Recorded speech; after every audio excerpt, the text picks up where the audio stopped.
नमस्कार मंडळी, कशा आहात तुम्ही? आय होप मजेत असाल. आज जायचं होतं आम्हाला बाजारात आणि मी घेतलं वेणी घालायला. आणि वेणी घालताना केस आहोंना म्हटलं, केस बघा आहो माझे किती करतात. आहो काय म्हणतात बघा, केस जास्त तुझे करतात आणि टक्कल माझं पडतंय, माझे केस गेले कुठं.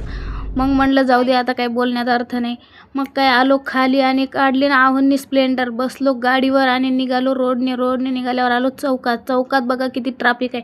ट्रॅफिक म्हणलं अगं बाबो, हे काय ट्रॅफिक आहे की काय आहे. कशी तरी गाडी काढली आहोंनी तिथून. मग आलो मेन रोडने बघा दोन्ही साईडला कशा टेकड्या आहे, मोठ्या टेकड्या. हे टेकड्या पावसाळ्यात एक नंबर दिसतात बघा. पावसाळ्यातला व्ह्यू टाकेल मी. आणि रोडनी झप गाडी काढली आहोंना म्हणलं अहो हळू चालवा. अहो काही ऐकायला तयारच नव्हते. झप अशी सन गाडी आणली बाजारात बघितलं तर इकडं तिकडं या साईडला दोन्ही साईडला कपडे होते लटकवलेले आणि लावलेले. तर बघा सुरुवातीला आल्याबरोबर आम्हाला दिसले बावले लहान मुलांचे, त्याच्यात काय कुत्रे आणि मांजराच होत्या भरलेल्या. मग काय आलो बाजारात आणि भाजीपाला घेतला ना. आहो चालत होते मस्त आपली ढेरीगिरी काढून, मस्त सण पुढं मी आपली मागं व्हिडिओ काढत येत होते. तर सगळं भाजीपाला घेऊन झाला होता.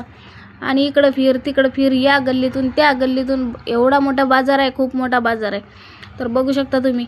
मग गेलो आम्ही मुलांना खाऊ घ्यायला. खाऊ घेतला. मग आलो पाणीपुरीच्या दुकानावर. मग काय सण वळली पाणीपुरी.